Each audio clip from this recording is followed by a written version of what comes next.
Hold me close till I get up. Time is barely on our side. I don't wanna waste what's left. प्यारे बच्चों, कैसे हो आप? सभी को मेरा हेलो। आज जो हम इस वीडियो के माध्यम से जो आपको 10th क्लास साइंस में वर्कशीट नंबर 30 आई है, तारीख क्या है? 11/9/2020। ये वर्कशीट हमारी जैव प्रक्रम चैप्टर नंबर 6 पर आधारित है। इस वर्कशीट में हम मानव में उत्सर्जन के बारे में अध्ययन करेंगे। तो बच्चों, वीडियो को स्टार्ट करने से पहले चैनल को सब्सक्राइब कीजिए और वीडियो के अंत तक बने रहिएगा, क्योंकि अंत में मैं आपको इस वर्कशीट के जो क्वेश्चन आंसर्स हैं वो भी डिस्कस करूंगा।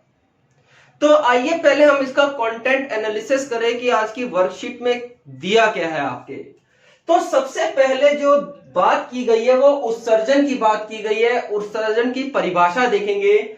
उत्सर्जन क्या है? वह जैव प्रक्रम, ये एक प्रकार का जैव प्रक्रम है। हमने जो 5 जैव प्रक्रम देखे थे, पोषण, श्वसन, उत्सर्जन और संवहन, उनमें से एक जो हमारा जैव प्रक्रम है उत्सर्जन, वह जैव प्रक्रम जिसमें जीवों में उपापचयी क्रियाओं, जो पाचन के बाद जो पदार्थ, विषाक्त पदार्थ, जहरीले पदार्थ उत्पन्न हो रहे हैं, में जनित हानिकारक नाइट्रोजन युक्त पदार्थ के निष्कासन को हम उत्सर्जन कहते हैं। तो उत्सर्जन हमने देखा क्या? वह जैव प्रक्रम जिसमें जीवों में उपापचयी क्रियाओं में जनित हानिकारक नाइट्रोजन युक्त पदार्थों का निष्कासन होता है। तो अब हमने देखा कि नेक्स्ट क्या है? उत्सर्जन एक कोशिकीय जीवों में भी है और बहुकोशिकीय जीवों में है। तो एक कोशिकीय जीवों जैसे अमीबा, पैरामीशियम जैसे जीवों में उत्सर्जन किस प्रकार से होता है? हमने देखा इस जीवों में जो अमीबा है उसमें हमने संकुचनशील धानियों की चर्चा की थी कि वो संकुचनशील धानियां क्या करती हैं? वो उत्सर्जी पदार्थों को जल में विमुक्त कर देती हैं।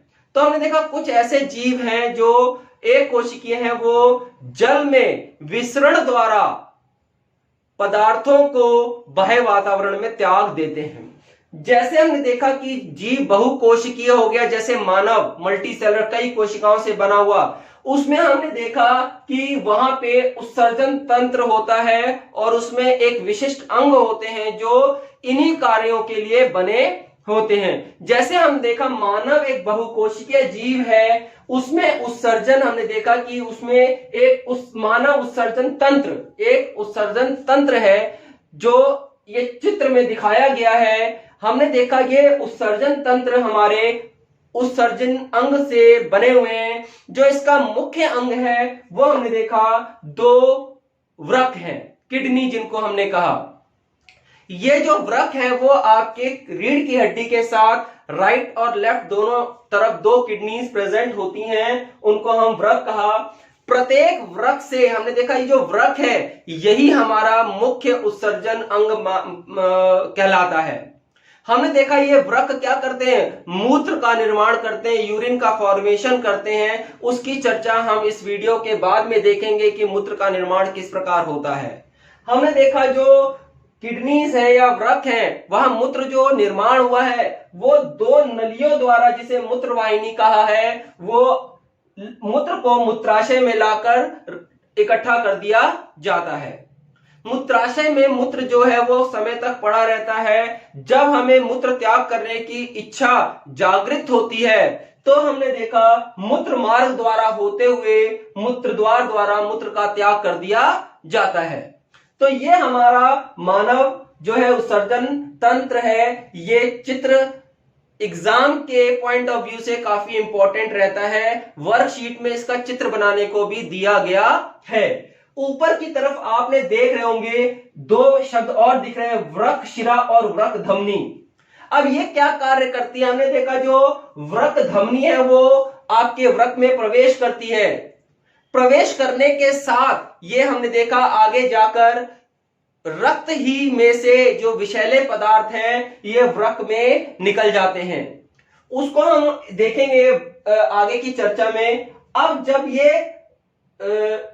मूत्र का यहाँ पे निर्माण होता है, जिस रक्त में से नाइट्रोजन युक्त जो यौगिक है, कंपाउंड है, वो निकाल लिए जाते हैं, छान लिए जाते हैं और रक्त जो है वो वापस वृक्क शिरा द्वारा हृदय की तरफ ले जाया जाता है। हृदय रक्त को पुनः पूरे शरीर में फैलाने का कार्य करता है। तो हमने वृक्क धमनी और वृक्क शिरा का भी यहाँ पे कार्य देखा। आइए हम बात करते हैं अगले की वृक्काणु क्या है। उससे पहले वृक्क के कार्य देख लेते हैं। वृक्क के दो मुख्य कार्य हैं। पहला है परासरण नियमन। परासरण नियमन क्या है, ऑस्मो रेगुलेशन क्या है। हमने देखा वृक्क का एक मुख्य कार्य होता है कि शरीर में जल एवं आयन लवणों की एक संतुलित मात्रा बनाए रखना। हम अक्सर देखते हैं गर्मियों में पानी अधिक पीने पर भी जो पेशाब है वो हम कम अवधि में करते हैं, मतलब बार बार ना जाके एक अंतराल के बाद करते हैं। लेकिन वही सर्दियों में हम पानी का सेवन बहुत कम करते हैं, फिर भी हम बार बार यूरिनेशन के लिए जाते हैं। हमें मूत्र त्याग करने की इच्छा बार बार होती रहती है। ऐसा क्यों होता है? हमने देखा गर्मियों के दिनों में जो मुख्यतः हमारा जो तरल है, जलीय भाग है, वो पसीने के रूप में निकल जाता है। मतलब शरीर में पहले से ही पानी की कमी होती जा रही है। तो उस समय हमारे वृक्क में एक प्रणाली बनी हुई है जिसमें वो पुनः जल को अवशोषित करके रक्त में या शरीर के अंगों में वो बांट देता है। तो वृक्क का एक मुख्य कार्य हमने देखा कि परासरण हो गया। परासरण नियमन क्या है कि जल एवं लवणों की एक नियमित मात्रा शरीर में बनाए रखना। दूसरा मुख्य कार्य है मूत्र का निर्माण करना। मूत्र के रूप में हानिकारक नाइट्रोजन पदार्थों जैसे यूरिया, यूरिक एसिड, अमोनिया और कुछ लवण इत्यादि को शरीर से बाहर निकालने का भी ये कार्य करता है। तो मूत्र वृक्क के हमने देखा, किडनी के हमने दो मुख्य कार्य देख लिए। तीसरा हमने देखा कि प्रत्येक वृक्क एक वृक्क वो मिलियंस असंख्य वृक्काणु, मतलब उनकी वृक्काणु क्या है, एक वृक्क की इकाई है। जैसे हमारे पूरे शरीर की एक इकाई संरचनात्मक और क्रियात्मक इकाई कोशिका है, उसी प्रकार से वृक्क की जो संरचनात्मक और क्रियात्मक जो इकाई है उसे हम वृक्काणु कहते हैं। एक वृक्क मिलियंस ऑफ वृक्काणुओं से बना होता है। आइए हम देखते हैं कि इनकी संरचना किस प्रकार से होती है, वृक्काणुओं की संरचना किस प्रकार से होती है। प्रत्येक वृक्काणु का जो मुख है वो एक कप नुमा संरचना के रूप में देखा जा सकता है। कप जैसे आपका प्याला होता है, प्याले के रूप में ये चारों तरफ से घिरा हुआ है। उस प्याले के जो हिस्से को है उसको हमने वोमन संपुट का नाम दिया। जो आगे आकृति आ गई है कपनुमा संरचना, उसे वोमन संपुट का नाम दिया। यह कपनुमा संरचना आगे जाकर एक लंबी नलिका का निर्माण करती है जिसे हम वृक्काणु का नलिकाकार भाग का नाम देते हैं। जो ये नलिकाकार जो भाग है वो आगे जाकर एक मुख्य संग्राहक वाहिनी में खुलती है। अब आप देख रहे होंगे संग्राहक वाहिनी में कई ऐसे मैंने पॉइंट छोड़ रखे हैं। मतलब ये पॉइंट जो है इसमें कई सारे वृक्काणु अपना मूत्र का त्याग ये संग्रहित करते हैं। संग्राहक नालिका नाम ही इसलिए दिया क्योंकि ये यहाँ पे आकर मूत्र संग्रहित होता है। इस संग्राहक नालिका द्वारा मूत्र को मूत्र वाहिनी में छोड़ दिया जाता है और वो मूत्राशय से होता हुआ, मूत्र मार्ग से होता हुआ मूत्र द्वार द्वारा मूत्र का त्याग कर दिया जाता है। उसके बाद हमने देखा कि ये तो हमारा संरचना हो गई। अब नेक्स्ट देखते हैं इसका कार्य। ये कार्य कैसे करता है। हमने देखा कि जो कपनुमा संरचना है जिसे हम वोमन संपुट कहा, उसमें वृक्क धमनी जो है, वृक्क धमनी की शाखा, वृक्क धमनी मतलब वैसी धमनी जो वृक्क में आ रही है, वृक्क धमनी की जो शाखा है वो आकर आगे काफी शिखाओं में, केशिकाओं में विभक्त हो जाती है।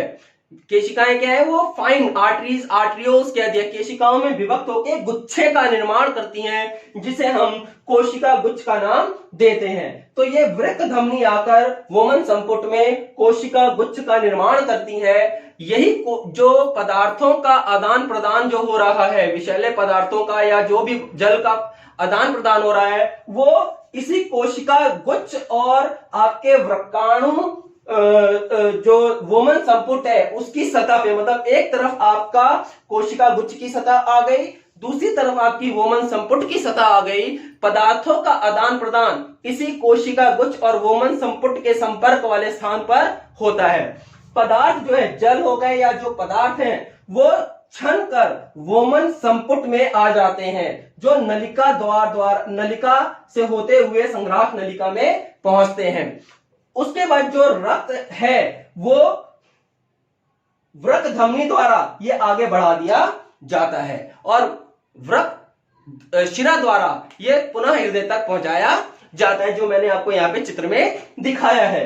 अब होता क्या है कि यहां से जो जब मूत्र का निर्माण संग्राहक नालिका से होके मूत्र मार्ग द्वारा बाहर निकाल दिया जाता है। अब यहां पे हम देखते हैं कि ये इसका जो आकार है, व्रकाणु की नलिकाकार जो भाग है वो काफी लंबी होती है, उसका आकार काफी घुमावदार होता है, कुंडलित होता है। ये इसलिए होता है कि हमने यहाँ पे एक मुख्य कार्य होता है वर्णात्मक पुनः अवशोषण। ये वर्णात्मक पुनः अवशोषण क्या है?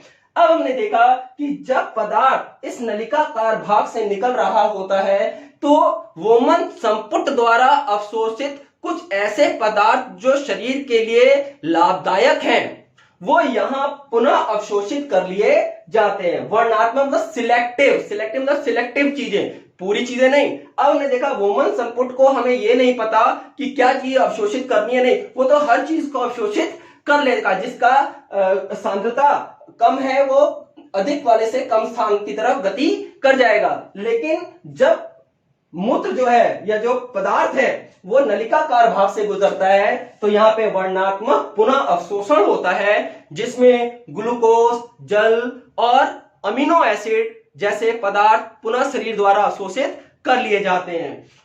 अवशोषण के बाद, वर्णात्मक पुनः अवशोषण के बाद हमने देखा कि मूत्र का निर्माण हो जाता है। ये मूत्र संग्राहक नालिका में इकट्ठी हो जाती है, जिसे वो आगे बढ़ा दिया जाता है। तो हमने आज की जो वीडियो है इसमें हमने उत्सर्जन, मानव उत्सर्जन तंत्र के बारे में देखा, व्रकाणु की संरचना और कार्य दोनों के बारे में देखा। आशा करते हैं आपको ये आज का जो कंटेंट है समझ में आया होगा। आइए एक बार हम इस वर्कशीट में क्वेश्चन आंसर डिस्कस कर लेते हैं। जो पहला क्वेश्चन है वो दिया हुआ है, एक कोशिकीय जीव किस प्रकार उत्सर्जन करते हैं। तो हमने कहा एक कोशिकीय जीवों में विसरण द्वारा जो होता है वो उत्सर्जन होता है। बहुकोशिकीय जीवों में एक कोशिकीय जीवों से उत्सर्जन किस प्रकार भिन्न है। हमने देखा एक कोशिकीय जीवों में कोई विशेष प्रकार का उत्सर्जन तंत्र नहीं पाया जाता है, जबकि बहुकोशिकीय जीवों में हमने देखा कि एक निश्चित उत्सर्जन तंत्र पाया जाता है, जैसे मानव उत्सर्जन तंत्र के बारे में हमने देखा। तीसरा क्वेश्चन जो दिया हुआ है, वृक्क की वर्णात्मक इकाई क्या है। आपकी वर्णात्मक इकाई हमने देख लिया व्रकाणु, जो वृक्क की संरचनात्मक एवं वर्णात्मक क्रियात्मक इकाई का नाम हमने व्रकाणु कहा। चौथा क्वेश्चन दिया, मूत्र निर्माण में अति सूक्ष्म निस्पंदन के एक महत्वपूर्ण भूमिका है। नेफ्रॉन में ये कहां होती है, जो अवशोषण हो रहा है, ये जो वर्णात्मक पुनः अवशोषण जो हो रहा है, या आपका दिए मूत्र निर्माण के अति सूक्ष्म निस्यंदन जो कार्य हो रहा है वो वोमन संपुट में संपन्न हो रहा है। और पांचवा क्वेश्चन ये चित्र के बारे में है, मानव उत्सर्जन तंत्र का एक नामांकित चित्र बनाए। तो आशा करते हैं आपको ये कंटेंट पूरी तरह से समझ में आ गया होगा। तो कार्य करते रहिए, वीडियो देखते रहिए। इसी के साथ धन्यवाद। जय हिंद, जय भारत।